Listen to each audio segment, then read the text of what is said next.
Good evening. A quorum being present, I will call to order the Tuesday, October 14th, 2025 session of the Plymouth Select Board. Pursuant to Massachusetts General Law, Chapter 30A, Section 20, any person may make a video or audio recording of an open session of a meeting of the Select Board after notifying the chair, subject to reasonable restrictions of the chair so as not to interfere with the conduct of the meeting. At the beginning of the meeting, the chair shall inform other attendees of any recordings. We do not have any attendees, but we are only aware of the local scene recording.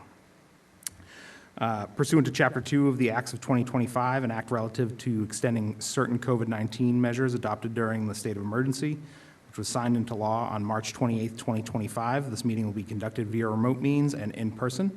Members of the public who wish to watch the meeting may do so by tuning into the local scene government cable access channels Comcast 9 or Verizon 47.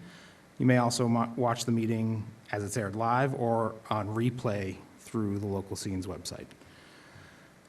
Meeting participants who wish to participate can do so by appearing in person here in the Great Hall at 26 Court Street or remotely using the Zoom link, which is on the agenda on the town's website. The Select Board will hold an executive session pursuant to Massachusetts General Laws, Chapter 30A, Section 21A, Clause 2, to conduct strategy sessions in preparation for negotiations with non-union personnel or to conduct collective bargaining sessions or contract negotiations with non-union personnel. Tonight we're going to have a session, an executive session for collective bargaining with the Plymouth Police Brotherhood and the Plymouth Police Superior Officers Association.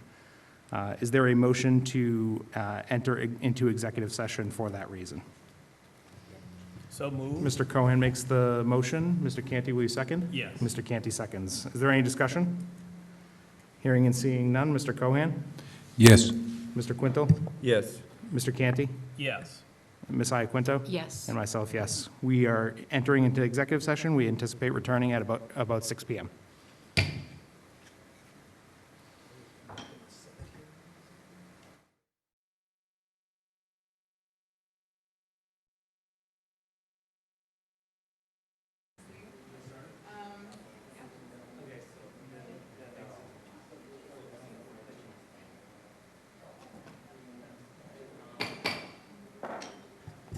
Good evening, folks. The board is back from our executive session. We'll get into our agenda, but first, if you're inclined, please join the board in the pledge to the flag.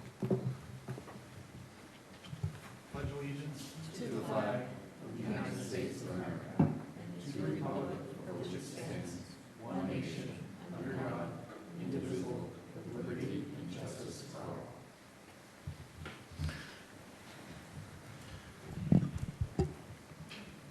The first item on our agenda tonight is a public hearing. It's for a new annual all-alcohol general on-premises license.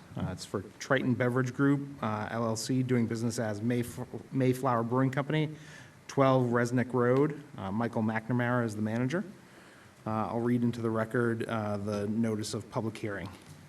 In accordance with Chapter 138 of the Massachusetts General Laws, as amended, notice is hereby given that a public hearing will be held at Plymouth Town Hall, 26 Court Street, on Tuesday, October 7th, 2025, at 6 p.m.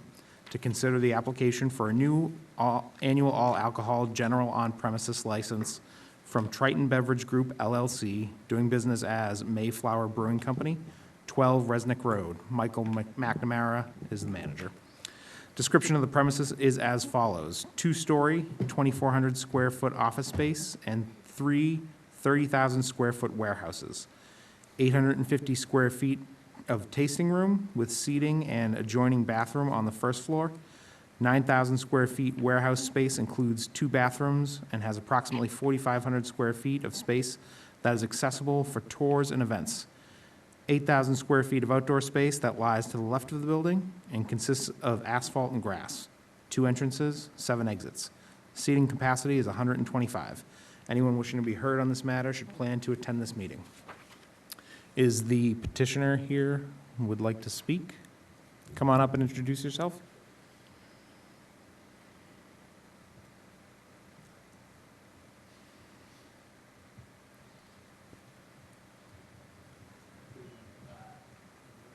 Hit the green button, make sure your microphone's on? Sorry, hit the button, the green light will come on. Hello? There you go. Hi there, Mike McNamara. I'm the president and owner of the Triton Beverage Group. Been working closely with Drew Brissot from Mayflower on the purchase of the Mayflower Brewing Company, and really excited to kind of as we go into the next chapter here with Mayflower. Are there any questions from the board? Thank you very much. Thank you. Is there anyone from the public who wishes to speak on behalf of this application? Is there anyone online? Excellent. Is there anyone who is in person who would like to speak against this application? Anyone online? All right. I'll declare the hearing closed, and I'll bring it back to the board for a motion. Motion to approve. Second? Mr. Quintel makes the motion, Mr. Canty seconds. Any discussion? Hearing and seeing none, I'll call the roll. Mr. Cohen? Yes. Mr. Quintel? Yes. Mr. Canty? Yes. Ms. Iaquinto? Yes. And myself, yes. It is unanimous. Thank you very much. We will move on to the next agenda item, which is our licenses. We have Plymouth Philharmonic Orchestra looking for a one-day all-alcohol license. And Promise Keeper Coffee Company looking for a common victualler, new owner. Pleasure of the board. Move as presented. As a group. Any Yes. second? A second? All right. Mr. Quintel makes the motion, Ms. Iaquinto seconds. Any discussion? Hearing and seeing none, I'll call the roll. Ms. Iaquinto? Yes. Mr. Canty? Yes. Mr. Quintel? Yes. Mr. Cohen? Yes. And myself, yes. It's unanimous. We'll move on to the public comment section of our agenda. Is there anyone in person who would like to give a public comment? Please come up to the podium, introduce yourself.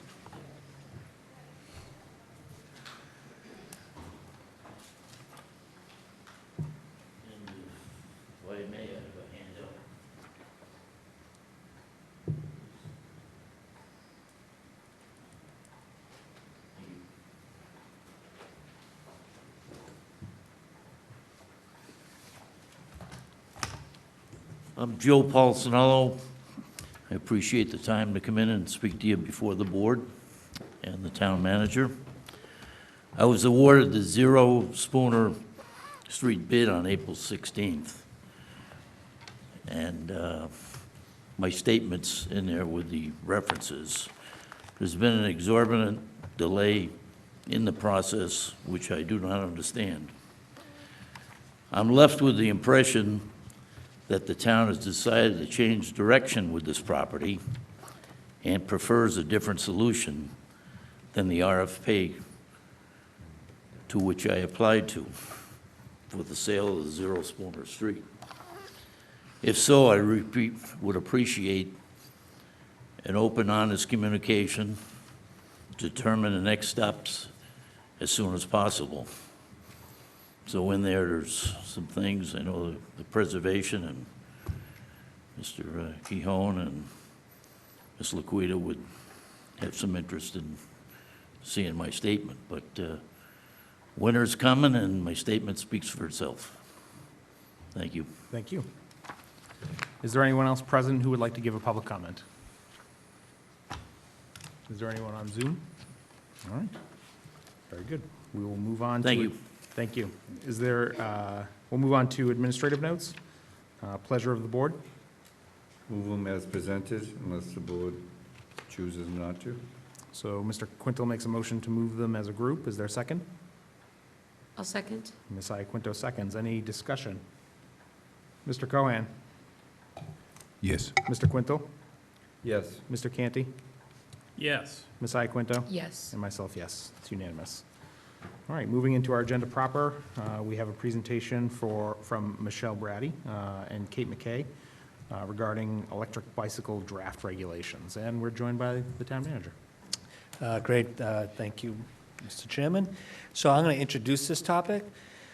So just taking a step back, I believe we're going back to late May, and Select Board Member Iaquinto brought to my attention this concern about electric bikes, electric scooters, and the significant risk they pose to public safety and to public health.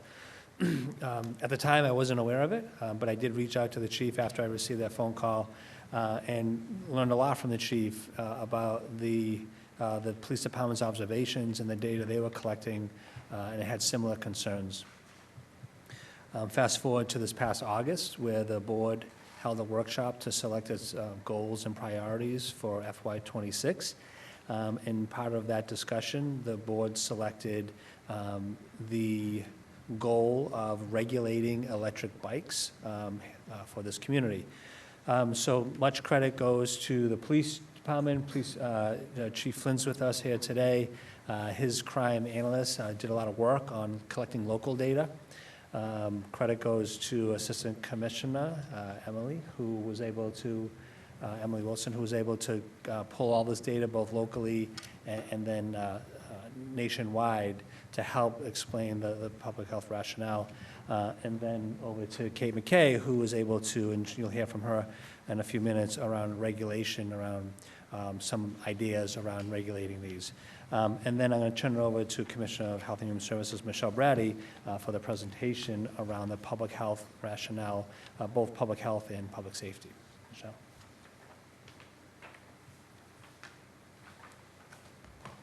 Thank you so much, Derek, for that. I'm Michelle Brady, Commissioner of Health and Human Services for the town of Plymouth. Good evening.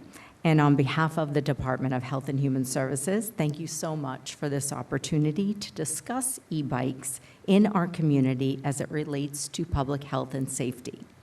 Before I begin the brief PowerPoint presentation, I would like to thank the Select Board for bringing this topic to the forefront as one of your current goals. I would also like to thank, I'm echoing our town manager, but I'd like to thank HHS Assistant Commissioner Emily Wilson, Plymouth Police Department Crime Analyst Aaron Kearney, and Public Health Regional Epidemiologist Devin Donovan for their incredible research analysis and data collection information contained in this PowerPoint presentation. From a public health and safety standpoint, this conversation, and it is only a beginning conversation, is not about punitive actions or a withdrawal of privileges regarding e-bike operations. Rather, it is a concerted look at ensuring e-bike operators have the necessary tools, education, and information to safely operate these devices. You will see a repetitive theme that suggests basic knowledge regarding, quote, rules of the road is lacking and is a contributing factor to human error and injury. So, beautiful PowerPoint presentation put together by the team. Let's begin. Micro-mobility in Plymouth. Let me see if I can move this forward. That is our new terminology. That is what's known around the state and the nation. So what are micro-mobility devices? Micromobility is a new term to describe personal mobility devices, such as e-bikes and e-scooters, which differ from traditional bike scooters in speed, power, and the presence of a throttle. Unlike mopeds and motorcycles, e-bikes and e-scooters are typically powered by human effort and electric assist, and not subject to licensing, registration, and insurance regulations. E-bikes are defined under Mass General Law, Chapter 85, Section 11B, 3/4, as bicycles or tricycles equipped with fully operable pedals and an electric motor of 750 watts or less. Motorized scooters, as you can see, are defined as any two-wheeled tandem or three-wheeled device that has handlebars, is designed to be stood and sat upon, powered by electric or gas motor capable of moving device with or without human effort, currently applies to e-scooters. What's the crux of this, the start? Rapid growth, unregulated/dangerous use, and unlawful modification of micro-mobility devices, especially among youth, have alarmed health and safety officials nationwide. few quotes that we thought were important in terms of looking at where we are.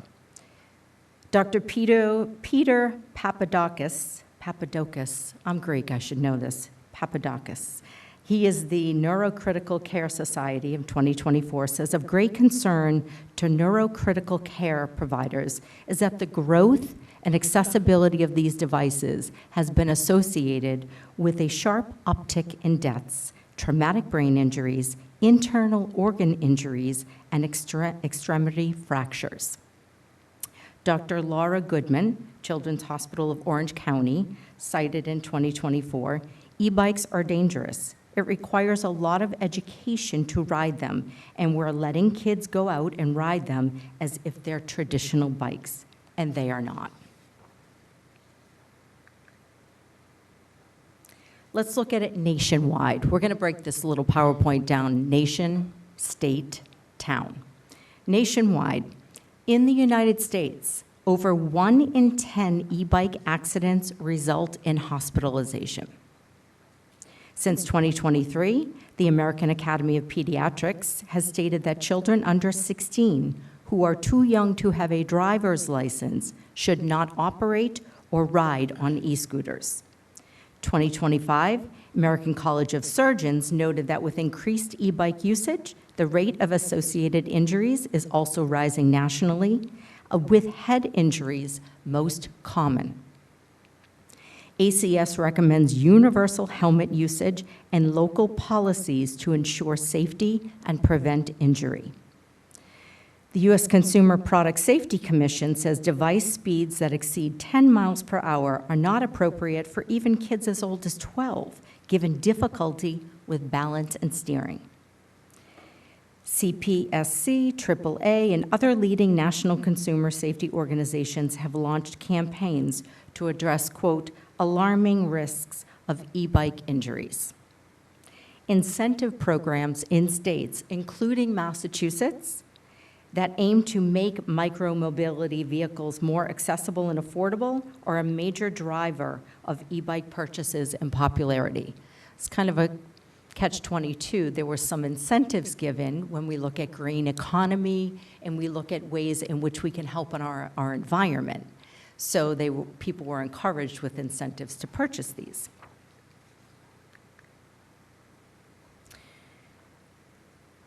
William Reynolds, Atlantic County, New Jersey prosecutor. This was in response to a recent death of a boy age 14 from an e-bike accident. There's a critical difference between the ability to operate a motorized bike and the maturity required to navigate real-world dangers. The human brain's decision-making center, the prefrontal cortex, doesn't fully mature until a person's mid-20s. This region governs impulse control, judgment, and risk assessment. While a teenager may have the fine motor skills to ride, they simply do not yet have the cognitive tools to consistently make safe decisions under pressure. That's not an opinion, that's neuroscience. And in the real world, it has consequences. Again, we're in a position looking at this to not suggest that teenagers can't ride e-bikes. We owe it to them to give them the tools to make the best decisions and to educate them as to the rules of the road and what should happen out there when they're riding these. Let's take a look at Massachusetts. In 2025, life-threatening e-bike injuries, including impalement and tragic fatalities, occurred across Mass, including deaths of a Charlton boy, age 11, an Enfield boy, age 15, a Greenfield man, age 41, and a Braintree man, age 64. Lest we think we're only talking about teenagers, the 64-year-old man perished when a food delivery person hit him who was not following the rules of the road. So when we look at cities and we look at smaller contained areas, we're looking at e-bike safety across populations. Dozens of local police departments and public officials have issued guidance and public service announcements, especially aimed at urging parents and kids to follow safety laws. Mass-based physicians estimate that e-bike injuries resulted in approximately 50,000 ER visits across the U.S. in the past 5 years, and point to an increase in pediatric injuries related to e-bikes, including head trauma, broken limbs, extremities across the state.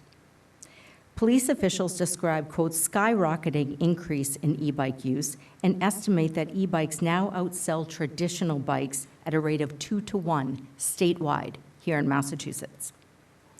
In August, Hanover Police Chief Timothy Kane called for state action, warning serious e-bike tragedy is, quote, a matter of time, not whether or not it will actually happen, citing his observations of children as young as 8 operating e-bikes. Other Massachusetts quotes. Milford, Massachusetts Police Chief Robert Tassino stated this year, in my 30 years as a paramedic, I have never seen such a rise in brain injuries as we are witnessing since the advent of e-bikes in our community. Dalton, Mass Police Chief Deanna Strout, same year, this year, the difficulty that we have is when younger people are operating these bikes. They may not know what the traffic laws are because they don't have a driver's license and they haven't been to driver's ed. Just a snapshot and overview of some mass policy / action trends that are happening in towns and communities in Massachusetts. I won't go through each one in detail, but you see Amherst College, Boston, Lowell, Hanover, Milford, Nantucket have taken some type of policy action in regards to e-bikes as a result of concerns. I know Nantucket now is currently working on additional enhancements to their 2022 policy. So what does it look like here in Plymouth? What are the trends we're seeing? So a review of the Plymouth Police Department data revealed that 48 e-bike related calls for service over an 18-month period, almost identical to the amount of motorcycle complaints, which was 47, received in the same time period. Steady monthly call increase began in 2025 with a sharp peak occurring in July. Calls for service were fairly evenly distributed across weekdays, with moderate increases in activity occurring towards the end of the week into the weekends.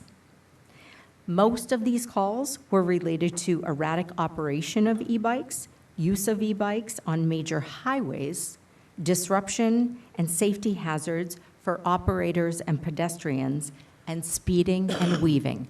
Again, this is in Plymouth. In 2 separate incidents, 3 teens were seriously injured in e-bike accidents, highlighting risks for teens operating e-bikes, teens riding together on one bike, and pedestrians.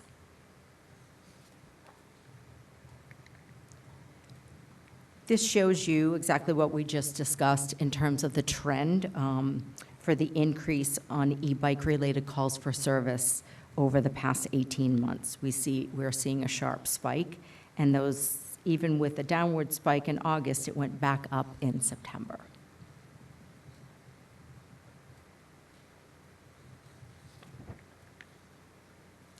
This is a hot spot, or hot map, if you will, about where we're looking in Plymouth at some of the trends. So some of the hot spots from January 2024 to September 2025, of the 48 e-bike related calls for service reported to Plymouth Police Department, most of the calls were concentrated in 3 areas of the town, including the Pine Hills, Commerce Way, and downtown.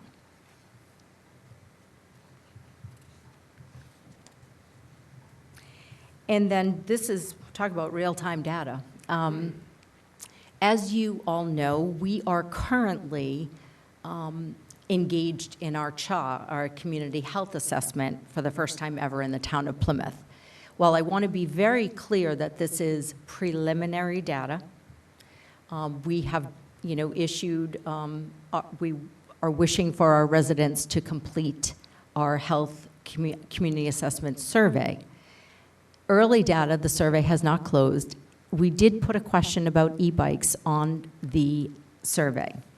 And of the results back so far, if you look at this graph, the categories of e-bike use and safety level of concern was the question: high concern, moderate, not a concern, slight concern, and then missing. So there are people that just didn't answer this question so far on the surveys returned. And out of the full surveys returned, 51.2% of respondents have stated that they have some level of concern about e-bike and e-bike safety. So that is your current residents who live and work in Plymouth, and that is their assessment thus far.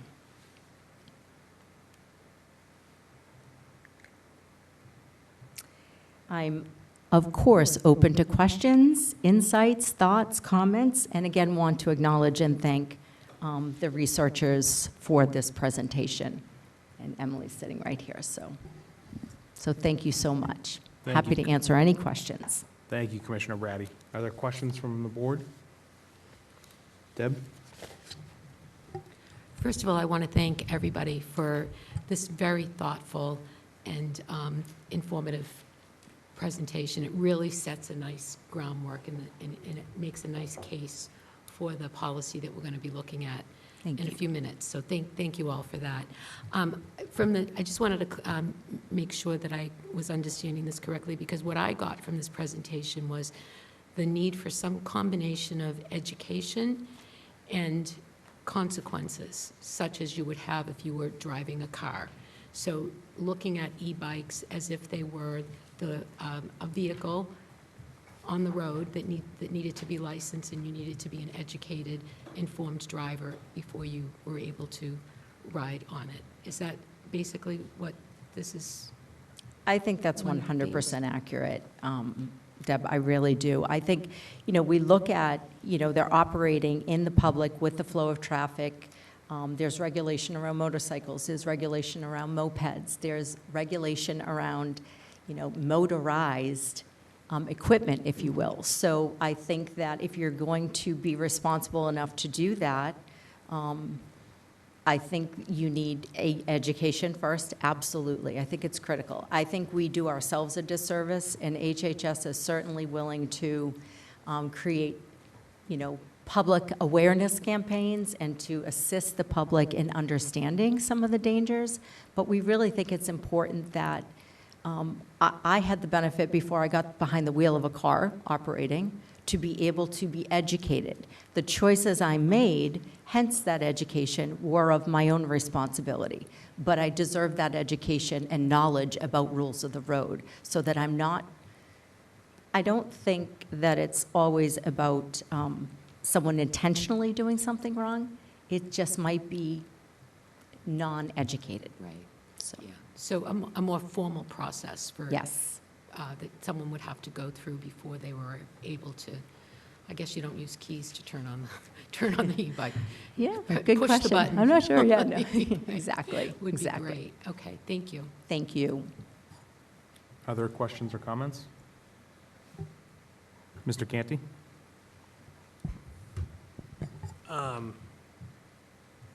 Do we have a sense of the success rate that those other listed communities are having in implementing their regulations? I know, like Amherst College is this academic year, so that's pretty nascent at this point, but some of the others have been on the books in some capacity for a longer time, a few years, in some instances. So knowing, I guess part of my concern with regulating it is we are a tourist community, so people will come here that don't know we have rules like this. And then we're also a community surrounded, like most communities, by other communities. Right. And I've said it before, and I can see Kingston from my house, so somebody that lives in Kingston could very easily just drive into North Plymouth to go to downtown Plymouth. And, obviously signage and stuff like that and education campaigns can be part of that. Easier for people that live routinely next to us rather than guests. But those are, because of our heavy reliance on tourism, those are particular instances that are of concern in Plymouth, as well as knowing what is and what is not working in other Massachusetts communities, I think would be good to know. I think that's a great point, Mr. Canty. I think it's a great point. I know some of the data, we will research that. We'll look at some of the success that other communities have had. I think that's a really insightful thought.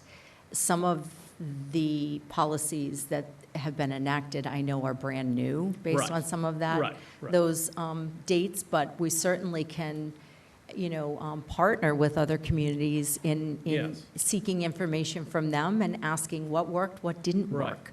What would you do differently? And some of the unique like Amherst College, Right.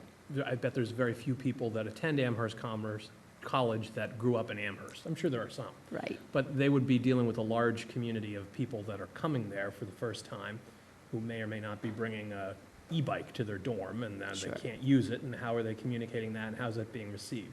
Yep. So you could focus on that aspect with them, and then some of the other communities that are addressing it in different ways, you could bear down on how their specific policies are being educated and implemented, and the positives and negatives of those processes. Duly noted. Thank you. Thank you. Anyone else? I believe Town Council, Kate McKay, is going to be joining us as well to talk a little bit about the proposed regulation. Thank you again. Thank you. Good evening, Kate McKay, Town Council, and thanks to Michelle and to Chief Flynn and all of the team that worked together for that great PowerPoint presentation, which I thought was very thorough and kind of encapsulated all of the issues that are arising statewide and nationwide.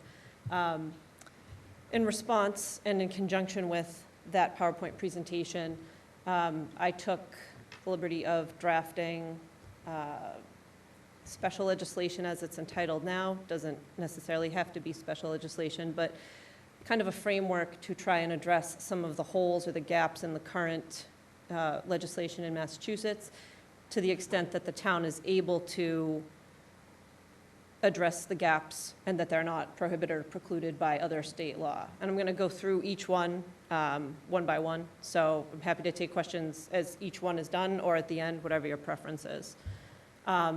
The Section 1 of the Act just is the normal language. Notwithstanding any general or special law to the contrary, the town of Plymouth shall be authorized to regulate the use and operation of electric bicycles within the town of Plymouth, including but not limited to Section 2, which is where the specifics are. I'll go through those in 1 second.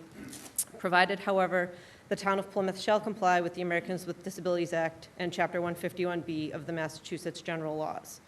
Section 2 has 6 kind of individual bullet points, and I'll read each one out loud. So Section 2 begins, to operate an electric bicycle in the town of Plymouth, following rules must be followed.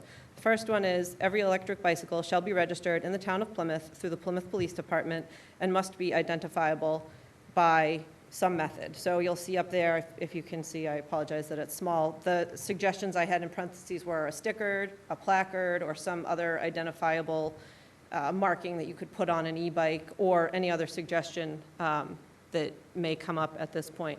But the purpose of that would be to have the bikes registered in the town of Plymouth, and then to be able to identify a bike, A, whether or not it's registered, if it's out on the street, and B, if it is registered, does that automatically, can we tie that back to who the owner is or who the operator is? The second bullet point is all operators of an electric bicycle must be 16 and a half, or the suggestions were 16 and a half, 17, or 18 years of age or older. The thought behind that was that at 16 and a half, if anybody 16 and a half is operating a car, the 16 and a half age here, the 16 and a half age here would come with a valid license. So if you're 16 and a half and you have a valid license, you can operate an e-bike. If you choose to wait until 18 to get your license, then you are operating at 18 without the benefit of a driver's license. The thought with e-bikes is it's one or the other. So it's 16 and a half with a valid license or 18. But the idea is meant to encapsulate and capture the fact that those people, presumably at 16 and a half, have gone to driver's ed and maybe know the rules of the road, have had some education, understand, who's supposed to go at an intersection, who's not, who has the right of way, how to turn appropriately and safely. So in terms of the age restriction, it's really meant to push it to people who have education on how to operate on the road. The third bullet point is that electric bicycles shall be only permitted to be operated on public and private roads and in designated bike lanes. Electric bicycles would be prohibited from bike paths, bikeways, paved trails, natural surface trails, sidewalks, and beaches. And just for some background, electric bikes are already prohibited on sidewalks based on, I believe it is Chapter 85, Section 11B and 3/4. As far as bike paths and bikeways, under the special legislation, under legislation that was passed, that was then incorporated into the e-bike law, in order to prohibit e-bikes from a bike path or a bikeway, the town would have to hold a special hearing, a public hearing, and put forward that regulation or that prohibition, and then after that public hearing was done, we would have the ability to ban electric bikes from those areas. There is currently, based on the research I've done, no way to keep them off of beaches or other areas in town. So this would restrict them to only be on public, private roads and designated bike lanes. The fourth bullet point is that all electric bike riders and passengers will wear a helmet at all times. The helmet shall fit the person's head and be secured by straps at all times while operating the electric bicycle. The fifth bullet point, when the operator of an electric bicycle is within 10 feet of a pedestrian or other cyclist, the electric bicycle rider shall reduce speed and pass with caution, not in excess of a certain mile per hour that's currently left blank at this point, open to suggestions, but not in excess of a certain mile per hour more than the pedestrian. So if you were to fill in 10 miles per hour, the electric bike rider passing a pedestrian could not pass in excess of 10 miles an hour, more than however fast that pedestrian was going. Essentially meant to slow the electric bicycle rider down and not run right up on the pedestrian and pass at a high rate of speed. The last bullet point is, before overtaking a pedestrian or cyclist from behind, the operator of an electric bicycle shall signal their presence by voice, bell, or bike horn to alert the pedestrian or cyclist. And that's also in an attempt to alert whoever the electric bicyclist is passing that they are coming up and that they are going to be passing, so that that person they are passing can take appropriate measures, move over, or whatever else they would do in order to not be impacted by that electric bike. The third section is the enforcement and penalty. So in addition to any other enforcement or penalty allowed under state law or town bylaw, including but not limited to impoundment of the electric bicycle, a violation of the act would be enforced by a police officer via non-criminal disposition in accordance with Chapter 40, Section 21D, and be punishable by a fine of $100 for a first offense, $200 for a second offense, and $300 for a third or subsequent offense. And Section 4 just indicates that the act will take effect upon its passage. Thank you. Are there questions or comments? Mr. Canty? Thank you, Attorney McKay. I have a series of questions. I imagine. So first and foremost, are we adopting or creating a definition of what is an electric bicycle? There are already definitions in Mass General Law, both of electric bicycle, and then they're split Yep. into Class 1 and Class 2. Right. Those are defined. Class 3, I believe, exists, and I think Massachusetts is working to do something with Class 3, but we would be using the existing definitions within state law already. Okay, and would the definition we're going to be utilizing, would it incorporate these restrictions onto e-scooters? Actually, e-scooters are regulated under a separate law in Massachusetts. Yep. And if you give me 1 second, they are Chapter 90, Section 1E, motorized scooters with operation regulations. So they appear to have been carved out previously. So we can't incorporate them into these regulations? I did not incorporate them only because there is a separate law dealing with them. I could certainly look at incorporating motorized scooters into them, but I think we'd be somewhat guided by what's already in Chapter 91E, so I don't know what we could do that you would want to do that's not already addressed. Does that make sense? I guess it would depend on what's in the current, because some of the concerns about the operation of the two devices are consistent, regardless of which of the two devices the operator is currently using or misusing, as the case may be. So for your reference, Chapter 91E, for motorized scooters, they shall not be operated on any way by a person not possessing a valid driver's license or learner's permit. They have a speed limit regulation. It's somewhat extensive, but I can certainly circle back with you after and show you what that is. Okay, and then motorized bikes and scooters as opposed to electric, like with gas-powered or other means, would that be handled separately, or does this proposed regulation apply to those as well? No, in Mass General Law, Yep. Chapter 90, Section 1, where the definitions are listed, both motorized bicycles and motorized scooters are separately defined, but then there is the last line of that definition, which specifically excludes electric bicycles. So Okay. it goes so far as to say this definition of a motorized bicycle shall not include an electric bicycle. So that Okay. would not, this would not apply to those. So I think we should incorporate it or reference the definition of e-bikes that we're regulating. And I would like to see what those regulations in existing state law are compared to what we're doing here, because I don't want to play like whack-a-mole with one specific type of device and then people just move to the next type of device and then we're back here in 9 months or whatever. The valid license requirement / the age requirement, so is it, you could be 16 and a half with a valid license, or you can be 18 regardless of whether you have a license? Yes, and I think that mirrors state law when you're going for your license. Okay, it does, in Yeah. terms of needing to go to driver's ed, yeah. Yes. So I know some people use e-bikes or other modes of transit when they're, for one reason or another, temporarily or permanently without a valid license to drive on the roads of the Commonwealth in a internal combustion engine machine. So I just want to carve that out we just saw with that GATRA strike that there's 77,000 rides in the town. So there's a population that doesn't have regular access to their own transportation, or at least prefers other means on occasion. In terms of the restricted areas, parking lots, can they drive, would that allow them to drive in a parking lot, or would it?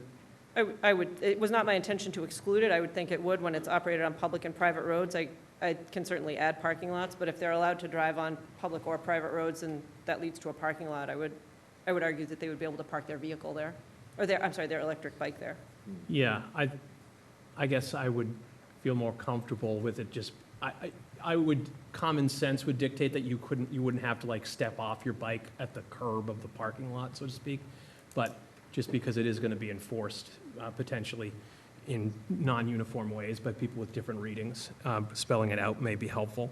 And then in terms of, you mentioned we currently have to have a public hearing to ban them from bikeways and bike paths? So, just by way of background, when the legislature passed Chapter 176 of the Acts of 2022, which is also known as H 5151, it gave the authority to municipalities to ban electric bikes from bike paths, bikeways, and they use some terms interchangeably in there, Yeah. after notice in a public hearing. So Okay, if the town wanted to engage in that, we could set up a public hearing Right now. and give notice, but it would only apply to bikeways, bike paths. We wouldn't be able to do any of the other things we're right. proposing. Now, if we do this, do we still have to do the public hearing process, or does this supersede that? My thought is that this would supersede it. If the special legislation is passed, Right. then I would think that would obviate the need for that, and the legislation would speak for itself. Okay, and in the event that, just in case we did have to hold one or a series of hearings on individual bike paths and bike paths, which I'm curious to know the difference between a bikeway and a bike path, but we'll leave that I think I can tell philosophical you. question for another day. But could we do with them all at once, or would we have to do it individual, like the Seaside Rail Trail, for example, and on this night, and then another one on the next night? Or could we do all bikeways, bike paths in the community in one fell swoop? The legislation is not specific. Okay. So I would think we could do one hearing for all bikeways and bike paths, given the definitions in Chapter 90E, Section 1. That's what the legislation refers to. So Sure. my suspicion is it would be one big hearing, big for lack of a better word, where all-encompassing hearing where all of those bikeways and bike paths would be up for debate. Sure. Okay. All right. Those are my preliminary questions and queries. Thank you. Mr. Cohen?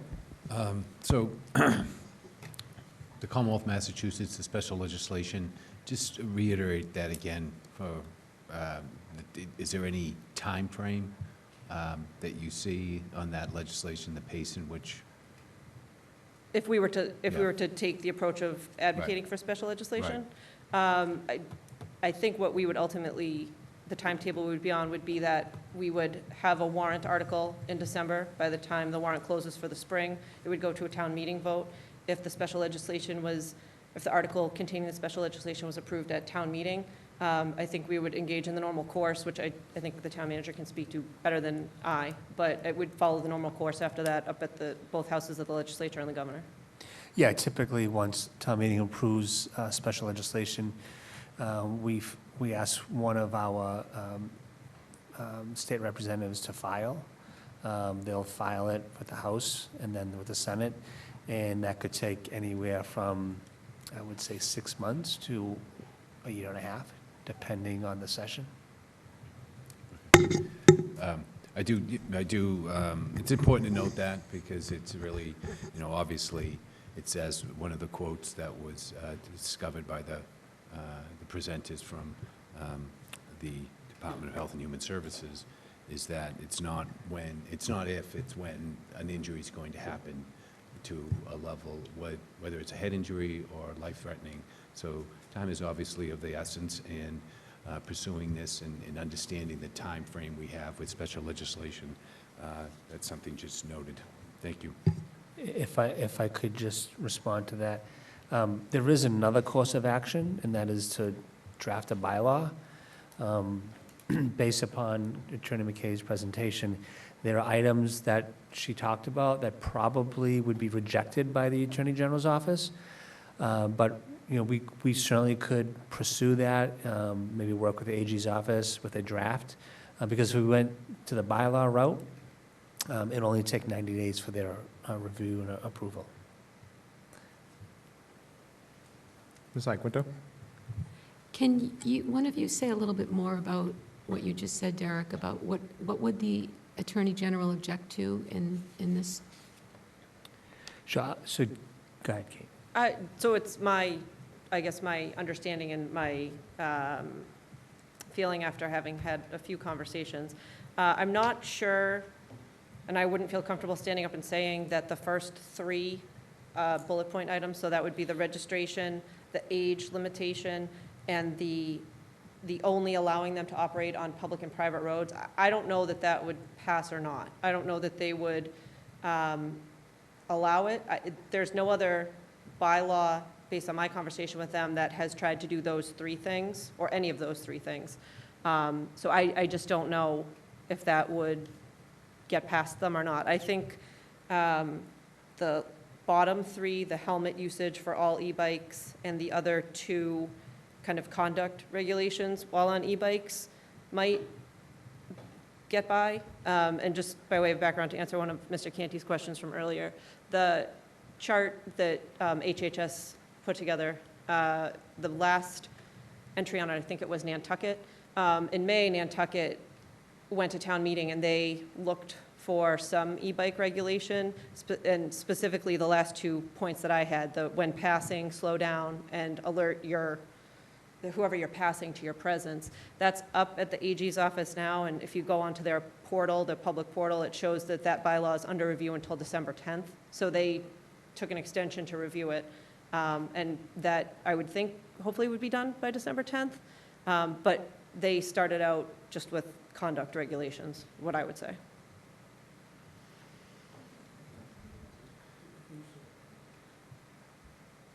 Do you know of any other communities that either have or are pursuing the bylaw route or this special legislation route? All I know is Nantucket, the one Nantucket. that I just spoke about. I don't know of any, and the AG did not know of any other communities that were proceeding with bylaws. Okay. And I have not heard of any other special legislation.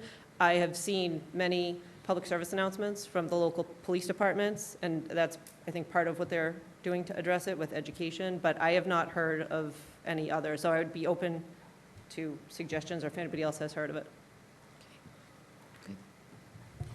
So, I mean, we could do a belt and suspenders, we could do both. We could do a bylaw and a special legislation that would, with the same requirements, but pursuing it through different means in case the AG's office wouldn't approve the bylaw.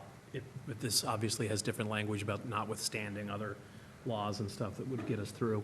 But we could also include a severability clause in the bylaw language so that if point one is rejected, the other points could still pass in the bylaw pending passage of this. So that if you include severability, then so that way if it's ruled out as being impermissible, then we could bypass, we could say there's 6 things, 2 of them are out of order, the other 4 are allowed to remain in place, and then we'll wait to get the other 2 through this process, which isn't perfect, but it's better than nothing. I do have a question probably for the chief of police, who happens to be in the audience, but the first of these restrictions is every electric bicycle shall be registered in the town of Plymouth through the Plymouth Police Department and must be identifiable by a sticker, placard, or other suggestion. So basically like a license plating requirement. Do you think that your department can handle licensing e-bikes? This is still up for discussion. Okay. There's going to be some work involved with this. You're right. And when we Right. get down to the nitty-gritty of it. Way back in the day, the police department did issue, they did license bicycles back. The purpose for that is I'm not real sure. I think it had to do with theft at the time. Okay, It did have an identifiable sticker with a number on it that we could look up for the owner at the time. right. But whatever we can do, certainly to alleviate some of the problems we've been having and enhance the safety in the use of these types of bicycles, Yep. we certainly be happy to help with. Okay, yeah, I know you already have a lot of work on your plate as it is, and adding basically like a mini RMV function, just wanted to make sure that was not an insurmountable task, but I understand it's still being discussed. So. Yes. And I have the same concerns as you. What about the neighboring communities and Right. tourists? And Right, But like anything else, we can figure it out. okay, thank you. To that same point, do you guys have capacity for enforcing these regulations? We already do enforce regulations that are in place right now, that are allowed by Mass General Law. So I would say yes. Are you guys going to have your radar guns out to measure the miles per hour? I don't like to give away tactical responses in public. Thank you. Mr. Cohen?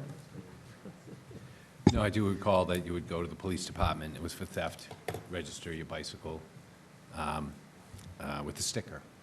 They would give you a sticker and you would place it on the bar under the seat. There was like a universal place where you had to put the sticker on the front bar. So there was a point where there was some administrative effort, so I think that there's a possibility that the police department could incorporate some way of identifying the vehicles.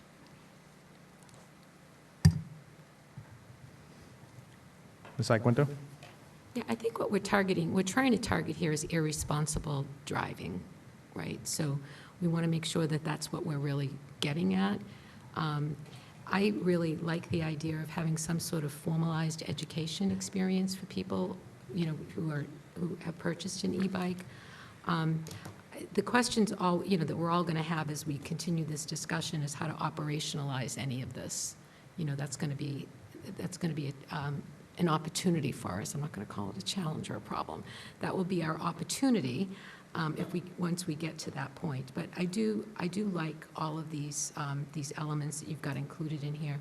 The one place where we might get some pushback, and I can't believe I'm actually going to say this, but is prohibiting them from bike paths, because I do know that there are a lot of people that are responsible bike riders who will have an e-bike just because they don't have the complete mobility to pedal constantly down, for 5 miles or whatever. So they have to rely on the electric portion of the bike. So I'd want us to think through that a little bit more. Not that we want to, we don't want to exclude people from using them responsibly in those areas. Because I'm a cyclist, but, and I know the rules of cycling is that you signal when you're ahead, on your left, on your right, wherever you're passing by. So that sort of bicycle etiquette education, I think, would also be important in addition to learning the rules of the road. So just my 2 cents, but I like where we're going. Thank you. I agree with Ms. Iaquinto. I wrote down that I didn't like that this was roads only. I would think, maybe the chief can speak to this, but I would think the roads are the most dangerous places for these devices. Is that where most accidents are happening, on the roads? The chief has said yes. So I wouldn't be as restrictive, and perhaps that would alleviate some of the concerns Mr. Canty brought up earlier about us having to hold public hearings for those sorts of things. Did you want to say more, Chief?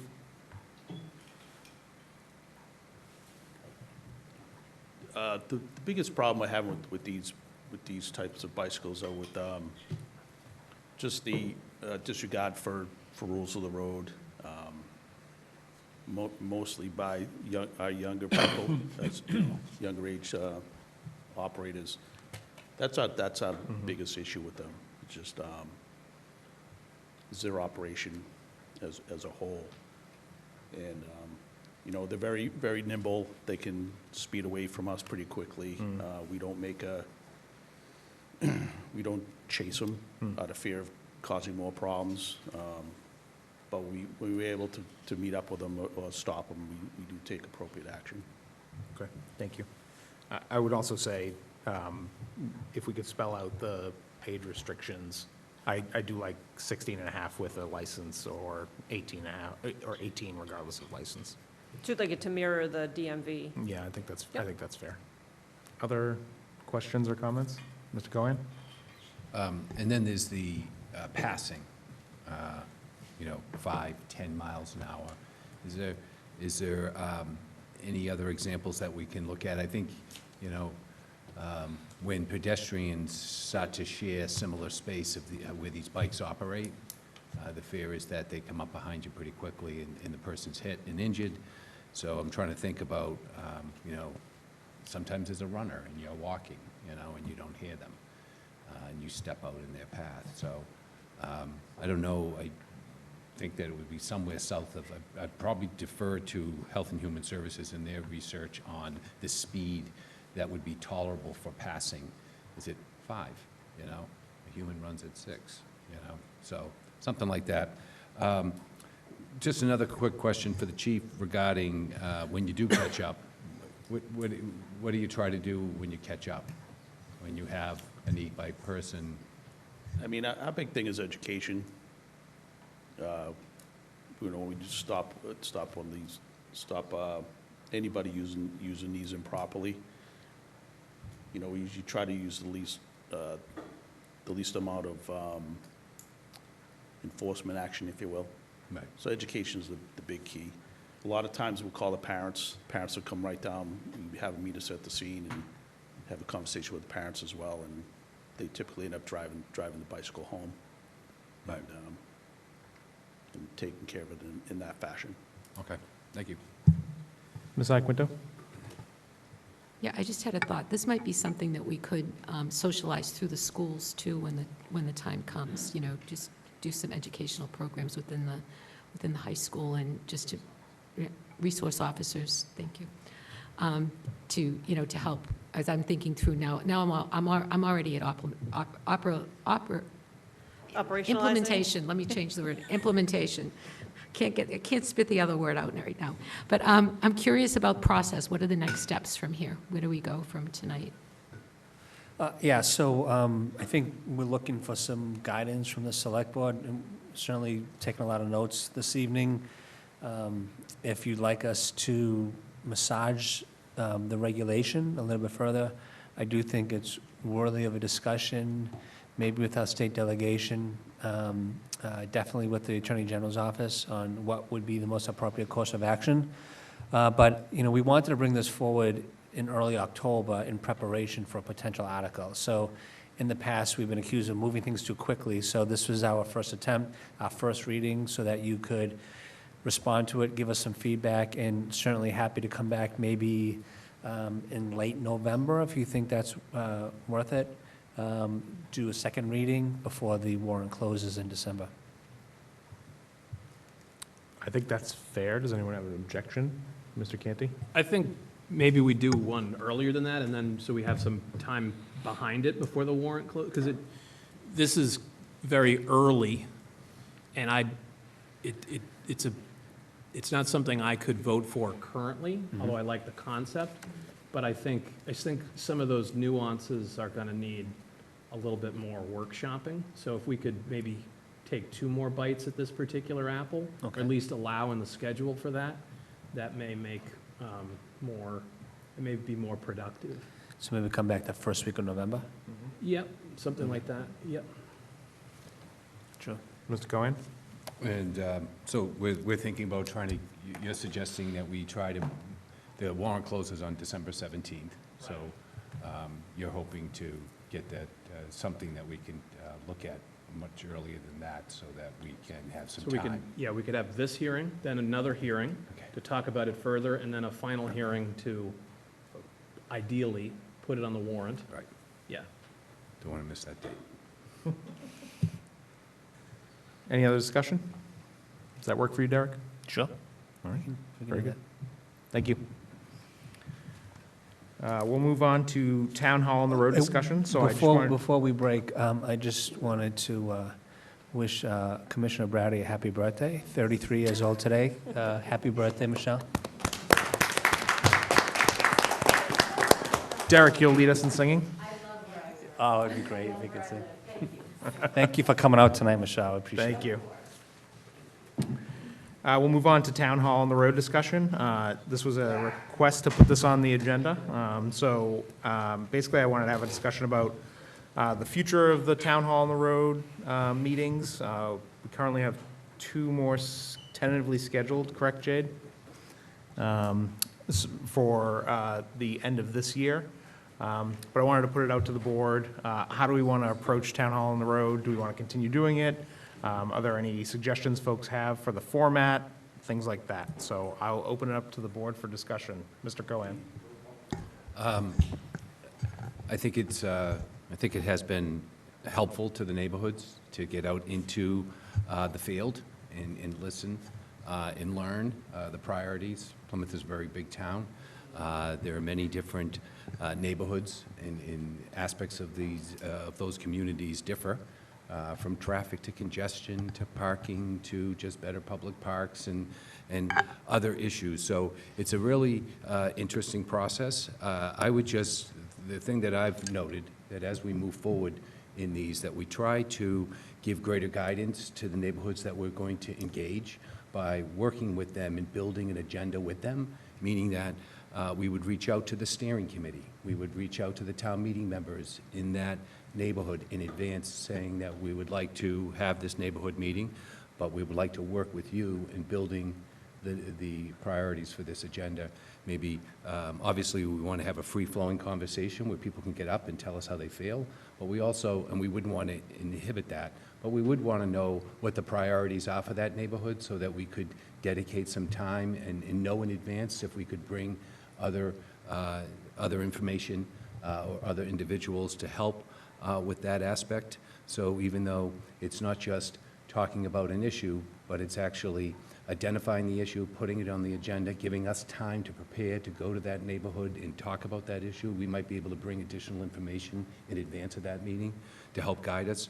So I think that along with the free-flowing, open conversation where people are getting up and voicing their concerns, we want that to happen, but at the same time, we want to reach out to the steering committee and the town meeting members in that neighborhood to know what their priorities might be and maybe put that onto the agenda. And finally, these neighborhood agendas should have some sort of action item at the end where we're kind of suggesting, take some time during the meeting to think about what can we do together to work on that issue so that there is some sort of effort to follow up on that. I know that, internally we're working on, the ability to identify things that we'd like to see happen and keep track of that over a period of time. But I think for these individual meetings, I think that we should have a segment of the agenda dedicated to, what the action items will be, what the follow-up will be to this meeting and what we've discovered.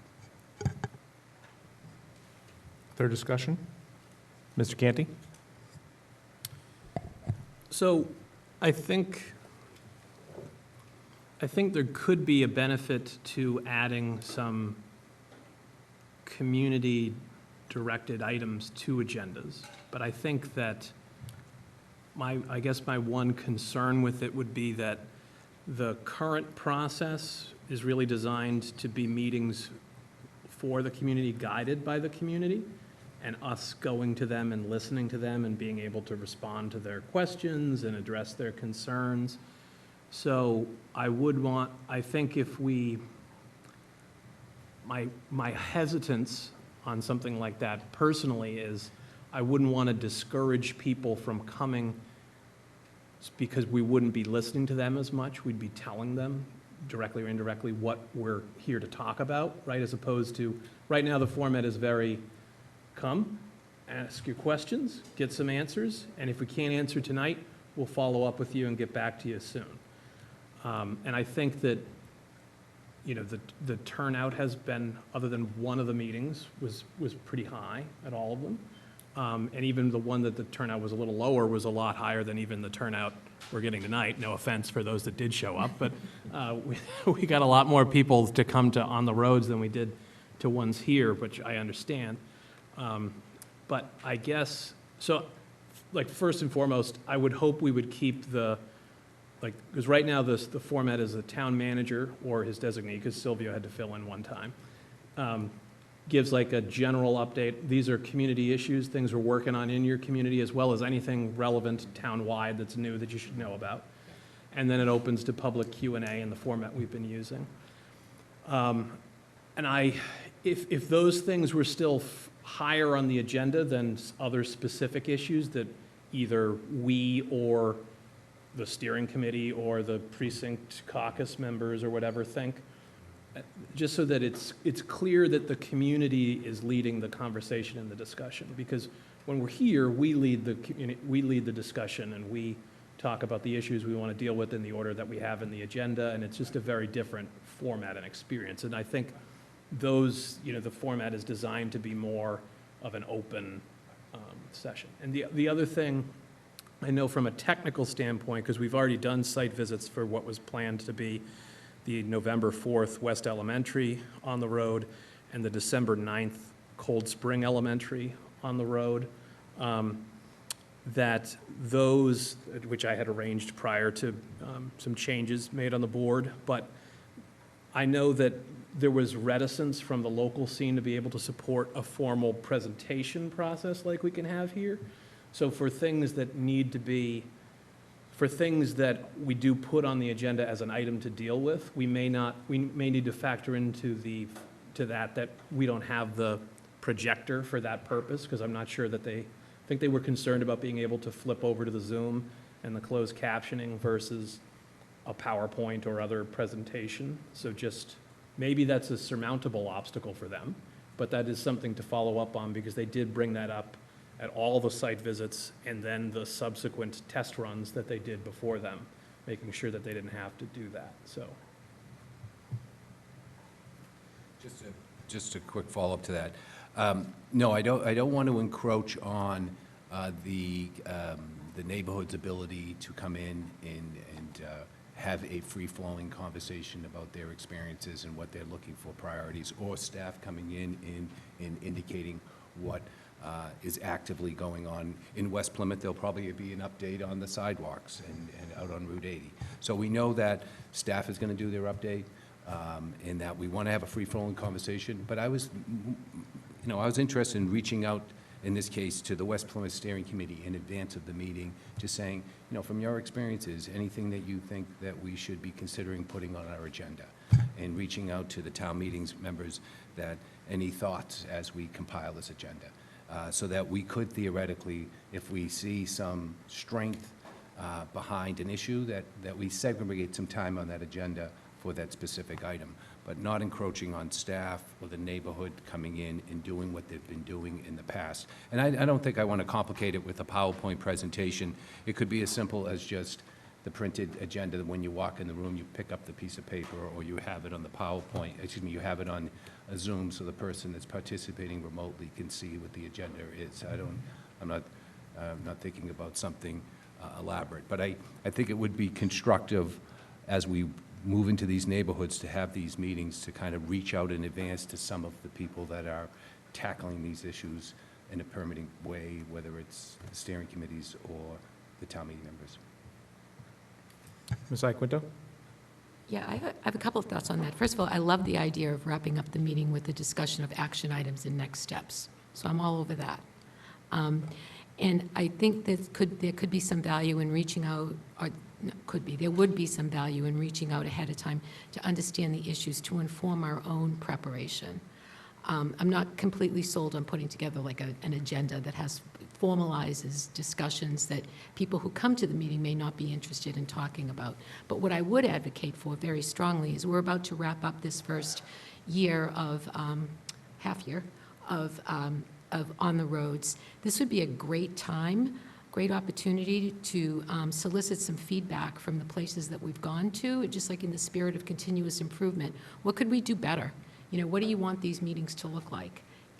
Assuming that we're going to continue to have them, and let them tell us what we're missing. There may be things that people wish that we had covered or done differently in those meetings that we can't, we aren't even on our radar. So I think it would be awesome if we could reach out. We could do a little survey, or we could work it through the steering committees to reach out to constituents to get their input. But regardless of what we do with the next two, I would suggest that we do that for, in planning the next round. Mr. Canty? We also, after, in particular, the South Elementary on the road, at the next meeting that we had here, we had brought in like David Gould and Bill Coyle to talk about some concerns that were brought up that we didn't anticipate would be brought up as much as they were brought up in regards to the Cedarville landfill and testing of that and things of that nature. So I think we also have the opportunity to say, because the benefit of going to the community and meeting people where they are is they're going to tell you things that you wouldn't have heard otherwise if you weren't there to listen. And we have the opportunity through our other meetings to address those types of things that come up organically. And I think the organic nature of the meetings has largely been successful in people just getting out there and being able to voice their concerns. I mean, the first question, I did not anticipate, and I've used this example recently, the first question we got at the Cedarville Community Room meeting was about the West Plymouth Airport. So that isn't something I would have expected to get as the first question down there. But somebody knew they had an open forum that they could, as long as they were willing to take the drive, they could go down there and ask that question. And I think that's a benefit, that I would hate to lose. So I think personally with these, like, less is more, letting the public structure them, drive the conversation, following up afterwards if necessary. I do think, like, I had reached out to steering committee chairs and precinct chairs for the meetings to try and get, they obviously have a network in those communities. They know what some of those concerns and issues are. So they could get their people out to ask the questions, and they could also, I know a couple of those people did say that there were particular things that they wanted us to be talking about, and I had like reached out to Derek or Silvio, as the case may be, to make sure that that particular topic was in the town manager's report, and then obviously being prepared to answer questions that came up about those. But I agree with Ms. Iaquinto that the more structure that's on the agenda, people be like, oh, they're coming here to talk about these three things. I have concerns about my neighborhood, but not about those three things. You know what I mean? So that balancing that cost benefit. So, yeah, so just Deb's idea about follow-up beyond the meeting, getting some feedback, how do you think it went? That's very helpful.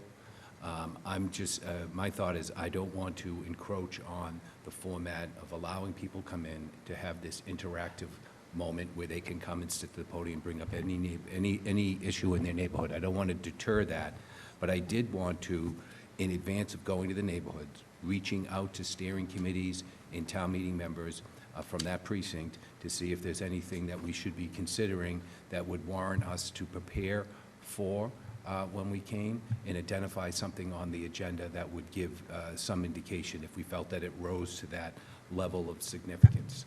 It's just something I think that if we want to make this experience in the neighborhood more productive, we might want to reach out to these entities within the neighborhood that are working on these issues on a daily, weekly, monthly, yearly basis, just so that they can have that opportunity. But I have this thought process around looking at our agenda and possibly putting something on that agenda that rises to the level of importance that's being told to us by a steering committee or maybe a town meeting member. It's just something, in the end, it's our agenda, and we get to make the decision what goes on it. I'm just saying that we should do some outreach in advance. Mr. Quinto?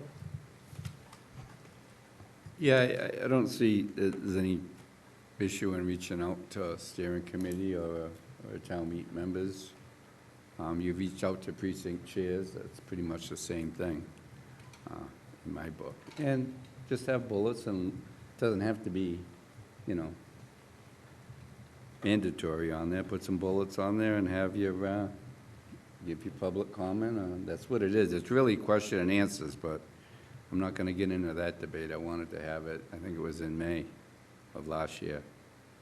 So, I'm a firm believer that people's business needs to be done in this room. There's nothing wrong with going on the road if that's so the board chooses, but that, in my eyes, should be, and I'm only one person, question and answer sessions should be just that.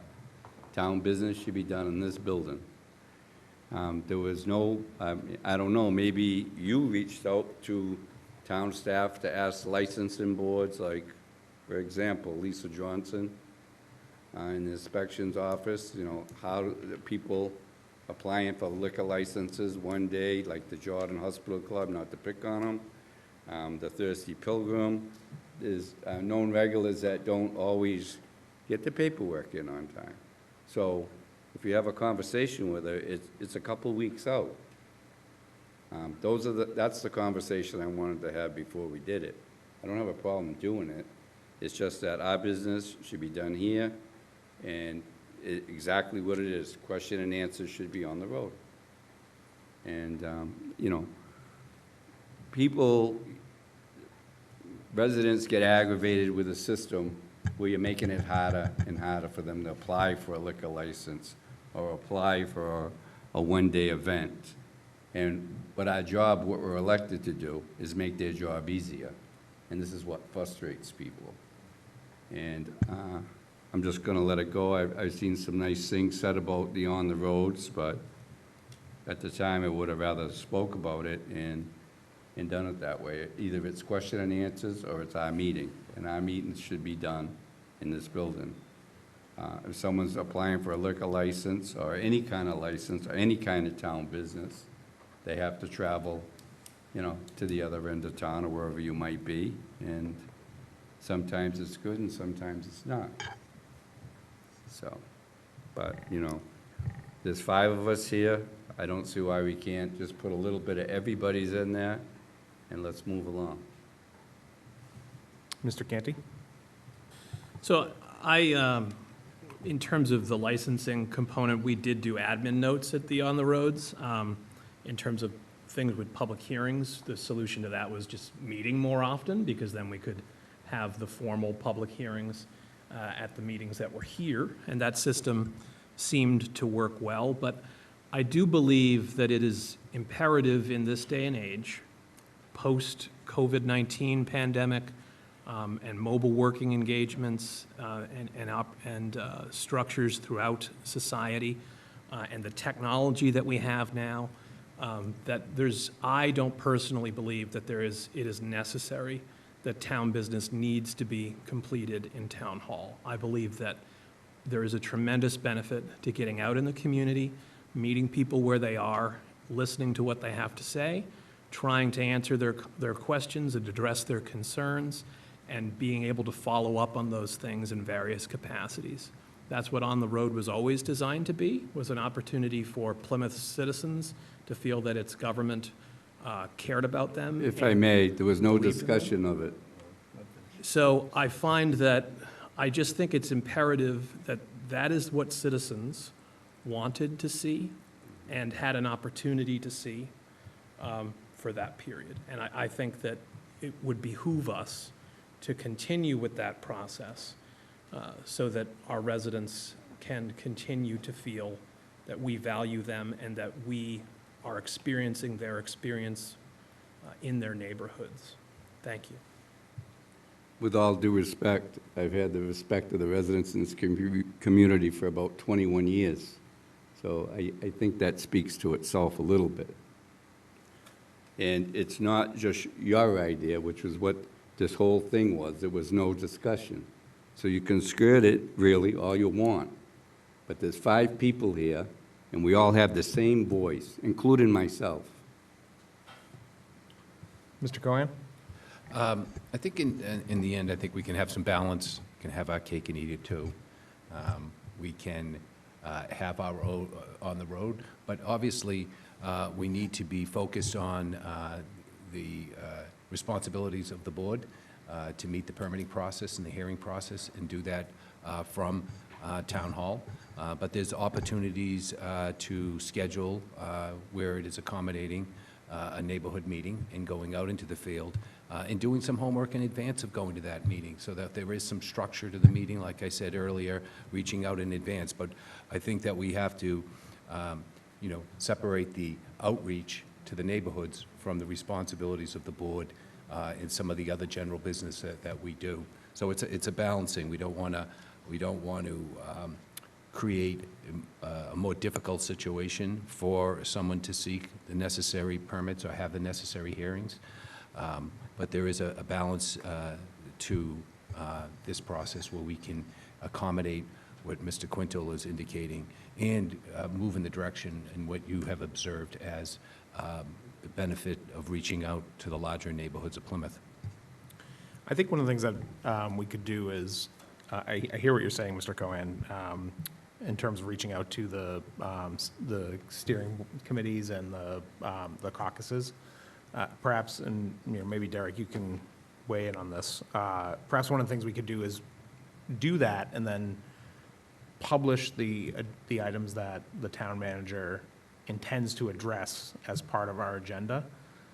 Leave it open for additional items that may come up at short notice, but at least inform the public that the town manager plans to address these items in advance of the open question and answer. Would that satisfy your request, Mr. Cohen? Yeah, I think that's a unique way of approaching it, where we would gather the information in advance, and the town manager could focus his attention on those things that are coming in to see if it's an appropriate way of responding, if that's to something that he would. So I'm clear, because I'm hearing 2 different things. I'm hearing Mr. Cohen mention gathering the data first and then putting that out in advance.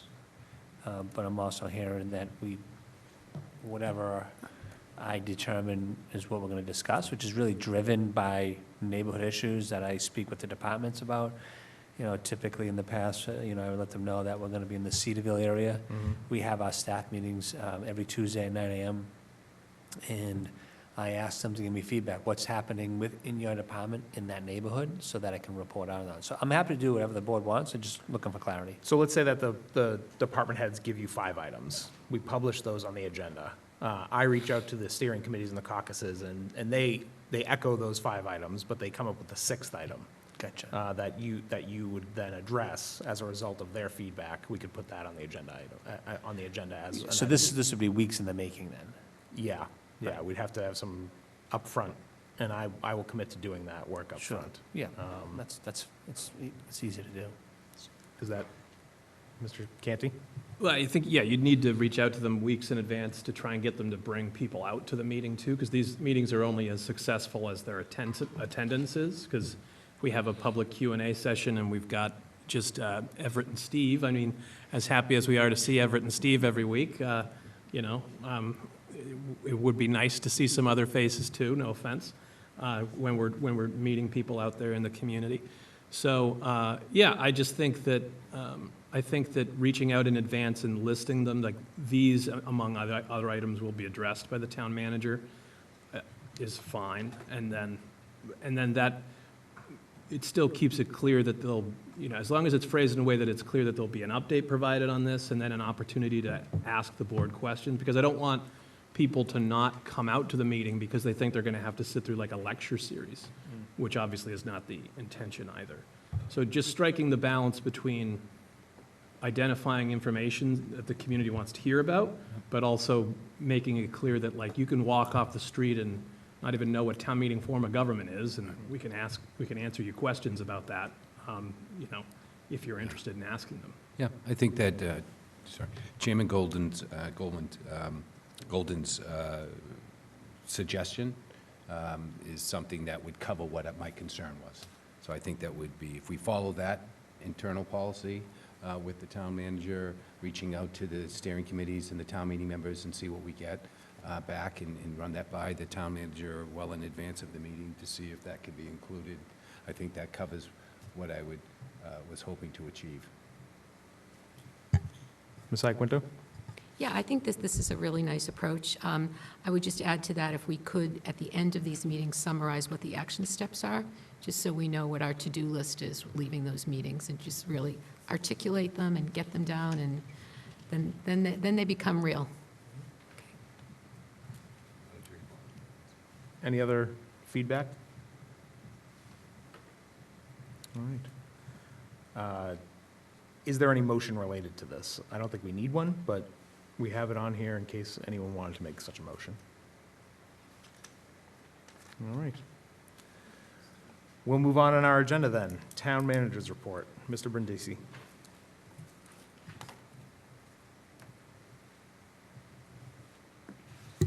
Okay, so just a few items to report this evening. The first item I wanted to mention, I think it's really important. So, as you all know, we hired a new library director about 6 months ago, and he's doing a phenomenal job really looking at the library, both staffing, services, but starting to look at the infrastructure of that building. And so the library director has launched a community survey, another community survey, again, to get feedback from our residents on what they envision the space over at the library to look like in the future. So as you know, if you've been in the library, there's a lot of underutilized space these days because of the maturation of library services over the last 2 decades. So they're embarking on a survey so that they can reimagine what that space would look like, offering new services, perhaps maybe turning part of that space into a community center for people of all ages. So the survey is now live. They will be holding a community forum on October 21st from 5 to 7 to invite people in so that they can have that conversation. So I encourage folks to be engaged. I know we're asking a lot of our community. We're doing a community health assessment. We're doing an assessment in Forges Field. We're doing an assessment on Hedges Pond Road recreation area. We just completed the master planning process. So, there's a lot of work that's going into engaging residents and trying to get their feedback in all the different fronts across the spectrum of Government Got another Services. survey here tonight. Got another survey? That's right. So just wanted to bring that to folks' attention because that's coming up next October 21st. Just a quick update on Halfway Pond Road. So those of you who have been in the area of Halfway Pond Road and Long Pond Road, you see the road has been widened, the asphalt has been complete, the line striping has been complete. There have been, you'll see, it looks like signals have been placed. Right now, we're waiting for the remaining components of the signalization to come in. We're expecting that not to come in until late November. So I just bring that up tonight because I know this has been long anticipated, the completion of this intersection, but we're expecting late November for the final components of the signal to come in. Once they're in, we'll complete that project. So, hopefully by Thanksgiving, that project will be complete. I just wanted to mention, I want to thank Matt Sheridan, who's donated a couple speed bumps. These are temporary speed bumps. He's donated them to the town. Starting tomorrow, we're going to use those speed bumps as a pilot program over on Wareham Road. So we'll keep them on Wareham Road for probably a better part of a month. We'll monitor that, see if it's effective in slowing the speed down on Wareham Road. If effective, we'll pull those temporary speed bumps up and we'll make permanent speed bumps. So more to come on that, but it's a unique opportunity. Thank you to the gratitude of Mr. Sheridan for donating those because it gives us the ability to try out speed bumps to see if they work. And if they do work, then we can make them more permanent. Just an update on Full Sail. So Mr. Gould reported this morning that they've been able to go to the parking lot on St. Charles Ave. They really pushed back all the brush that was really overgrown. They were able to clean up about a pickup truck worth of debris that was embedded in that brush. So now that they can have a clear delineation of what that parking lot will look like, they're going to start laying out that parking lot and then making those improvements. So these improvements will will go on throughout the winter months and hopefully be complete by early spring. And then last, I wanted to just bring up, we've had a lot of rain, as you know, over the past few days. We've had approximately 6.5 inches of rain here in Plymouth. And so, I think across the state, we were certainly at the top percentage of the number of inches that had hit the ground. But I just want to thank fire and police departments for their efforts. But just as important, the DPW, they had tree crews out all weekend long. We've had a number of reports of trees coming down in the middle of the road, and DPW crews are out there clearing the road, making it passable for non-residents, but certainly for emergency vehicles as well. So, while we were all hunkered down in our homes, much credit goes to fire, police, and the DPW for making our roads safe. So, pending any questions, that's all I have for tonight. Questions or comments from the board? All right. Thank you, Mr. Brindisi. We'll move on to select board discussion, new business. Mr. Canty. So I had a few items that I'd like for us to address in the near future on an agenda. So one follows up on what Mr. Brindisi just mentioned in the town manager's report, because I know that Mr. Sheridan, when he did do that donation to the Open Space Committee, it was sort of a rigmarole to go through some of the aspects of that process, which is, I know that there has to be a process in which to donate land, but being able to streamline that as much as possible. Like, obviously, we don't want to be accepting land that's a toxic waste dump or something like that, so there should be some type of a process. But given that the tax title taking process has changed fundamentally, and that it's unlikely until that is addressed in some substantive way, that a committee like the Open Space Committee will be able to make much use of new tax title takings, I think that there's going to be an increasing reliance for or a committee like that doesn't have funding like the CPC, for example, to bring open space online, is going to be dependent on donations. So I would like to see an agenda item about reviewing and streamlining the process for donating open space parcels, so that we can go over what the process currently is, what the cost benefit of that process is right now, and what, if anything, we could do to make that process easier to navigate for somebody that is interested in donating one or more parcels. for open space conservation purposes to the community so that we can encourage that type of behavior. There are tax benefits to residents that they could achieve as well, but obviously there are significant community benefits to that. And then I have two that are sort of related, so could be addressed in the same meeting or could be handled in two separate meetings, but I'm impartial as to the order. But they are to develop a more streamlined process for businesses to navigate town regulations.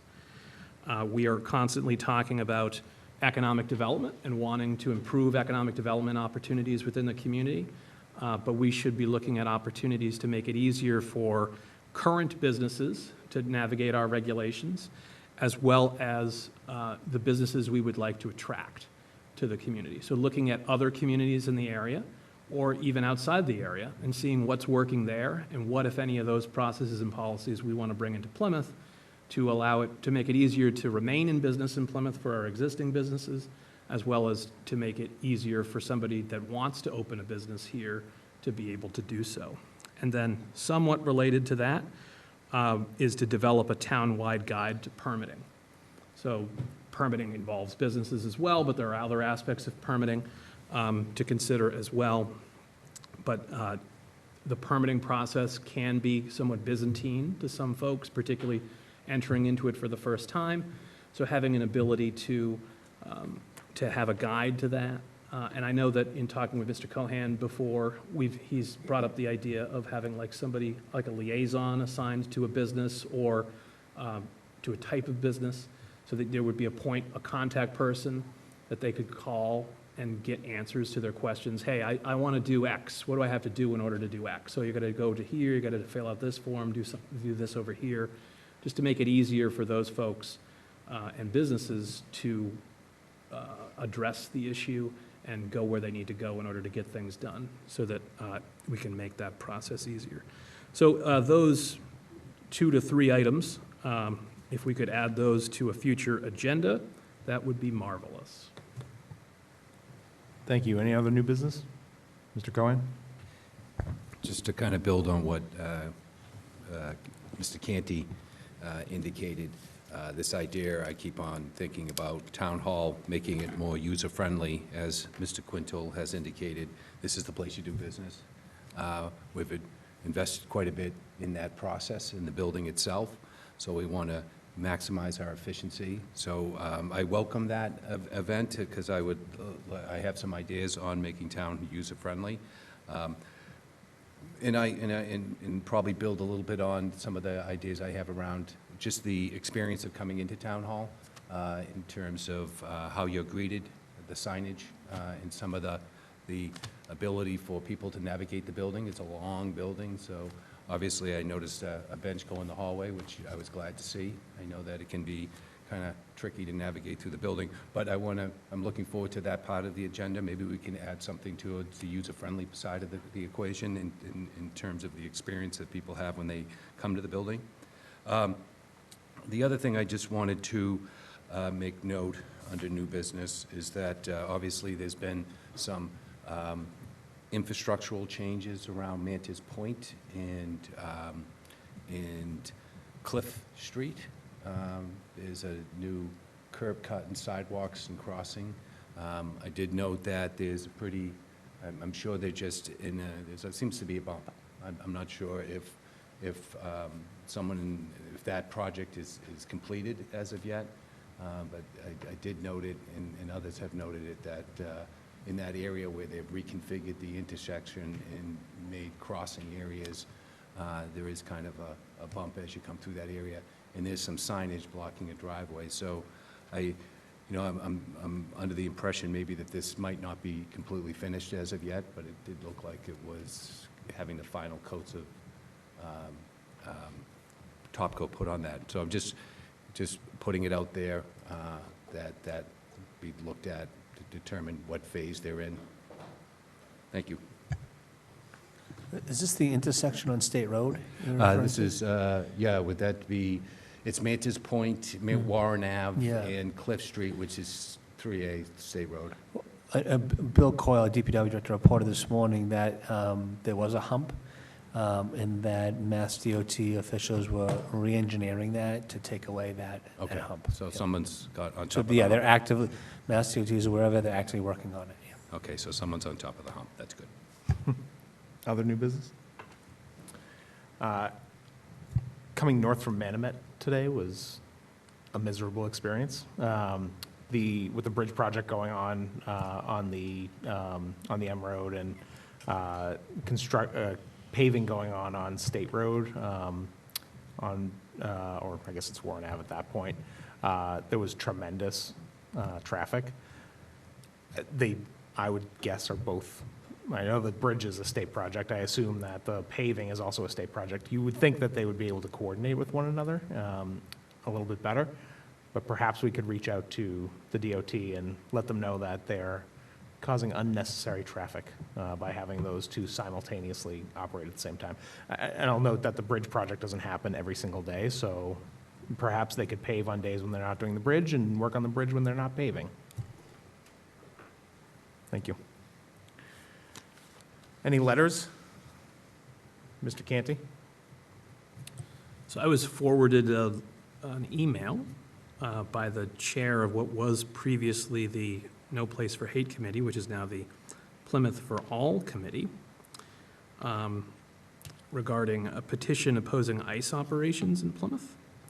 The letter, or the email, indicates that they would like to bring to the attention of those receiving it a petition being circulated in Plymouth by Together We Can, a nonprofit grassroots group recently established to assist families of detained immigrants.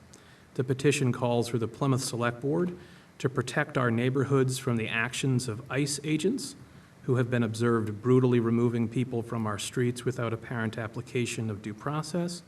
If you agree with the petition, you're welcome to sign where indicated.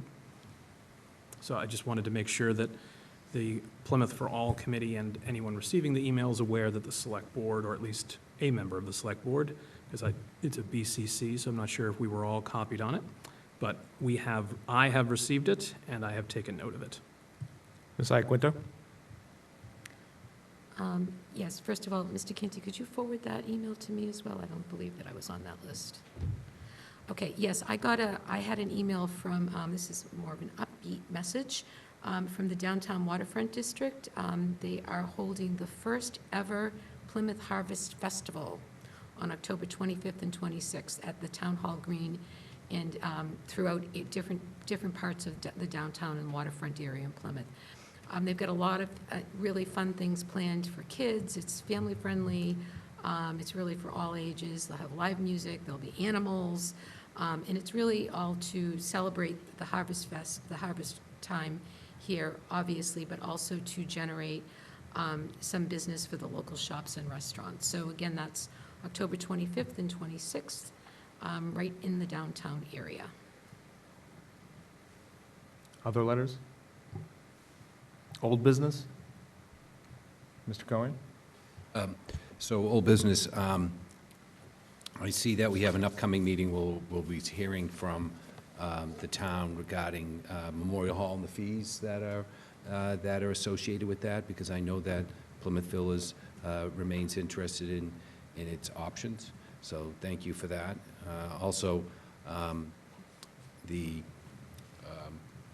wanted to remind people that, Jenny Pond is continuing with great enthusiasm. Just this week, they put out a gangway that carries you from Spring Lane, where you come in at Jenny Pond. There are businesses that are still operating, so there's a little gangway that helps you get right to the restaurant that's operating there. So I want to make sure people know that they're still open for business during this construction period, and the town has gone through great effort to accommodate the construction and the businesses in the area. So I hope to see that cooperation continue. So it's nice to see the gangway at the Jenny Grist Mill. It's kind of an interesting gangway. It goes right over and passes by the grist mill. So usually you don't have this view when you visit the grist mill hovering over the town brook.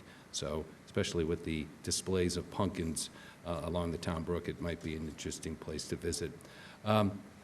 The other thing is I just wanted to put it out there as new business at some point. The 1820 courthouse is coming up on its 9th anniversary, and probably want to take a look at some of the conditions of the slate on the roof and the painting of the cupola. There is a niche which has Lady Justice, which is from 1998. She was cut of green wood, and that is not standing the test of time because of the powder post beetles and some of the other activities associated with that. So be interesting to kind of begin a process of identifying in the next number of months, a process in which we can start looking at some of the preventative maintenance that needs to go into the building. And also looking at, I've noticed that the light switches in the courtroom continue to be difficult in cooperating. I know that at one point we switched out the light sensors with just a regular toggle switch, that the lights that are working in there now are reliant on a toggle switch. So, these are things that we should revisit at some point with the Department of Public Works and whoever's going to be looking at that. I'd be happy to see that move forward and happy to help in any way I can. Thank you. Mr. Canty? So I had a few prior items that I had brought up that I wanted to follow up on, because I noticed that we have some upcoming agenda items, but I don't see mine on there, so just wanted to clarify. So I had asked back on September 16th, and I think Mr. Cohan had as well, that we talk about the land acknowledgement on a future agenda, and I'm curious when that has been scheduled. It hasn't been scheduled yet. I'm in communication with Ms. Ferretti from the Herring Pond Tribe, as I indicated in a previous meeting. And I committed in that meeting that I'll keep you posted on how those conversations go. So I understand that that's how you've been handling it, but I requested that we put it on an agenda so that we could all talk about it, as opposed to just you talking to the chair of the Herring Pond Tribe, which I encourage you to continue doing. But I would like an opportunity to talk about it during a meeting so we can assess it. I think it is something that's going to be an iterative process that we wouldn't accomplish in one meeting, similar to the bylaw that we dealt with tonight. But the sooner we start that process along, the farther it'll go and the better the end result would be. So I would ask that we schedule that for that review in the near future. I also brought up on September 30th wanting to review the climate action and adaptability plan, to review it for implementation in the next year's fiscal budget. So because obviously we're in the process of right now beginning the budgetary process that will culminate in town meeting next spring, but we need to obviously, if we are going to incorporate any of those items from the climate action and adaptability plan, particularly in relation to or in response to the lack of the town for achieving the downtown sustainability grant. The sooner we can enter those, start that discussion, the sooner we can identify those priorities that we would like to incorporate into the budget. So I'm curious if that has been scheduled yet. Ms. Anderton has reached out to the relevant department and division heads, so it is being scheduled as we speak. Okay. And then I had asked as well, back on September 30th, for us to have a conversation with, about public safety and ICE activity in the community, about how ICE is conducting its operations, which again, we cannot stop ICE from enforcing federal law in the community, but the manner and means in which they conduct themselves is, I think, something we could at least try to have conversations with them if they are falling short. As a reminder, they left a vehicle in a busy intersection outside of a school, and they had nearly caused an accident at that same intersection a couple of weeks prior to that, and it seems like there are times when they are communicating their presence in the community, and there are times when they are not, and I know that residents are concerned, not just from the letter that I read out earlier, but from other communications that I've had with residents. They're concerned about how ICE is conducting themselves in the community, and that they wish that town officials would stand up for enforcing at least the minimum amount of decency and public respect that we could expect, and that our residents' due process rights are being respected as much as possible, and they're not creating a public safety risk on our streets. So I'm curious if that has been scheduled yet. It has not been scheduled. It is in the queue with a long list of items you've requested. Okay, well, I would look forward to seeing when the items that I have requested will be added to a future agenda so that we can discuss them as a board and get some activity done on them for the benefit of our residents and constituents. Thank you. Other old business? Is there a motion to adjourn? Motion. Mr. Quinto makes the motion. Is there a second? Second? Ms. Iaquinto seconds. Any discussion? Mr. Cohan? Yes. Mr. Quinto? Yes. Mr. Canty? Yes. Ms. Iaquinto? Yes. And myself, yes. We are adjourned.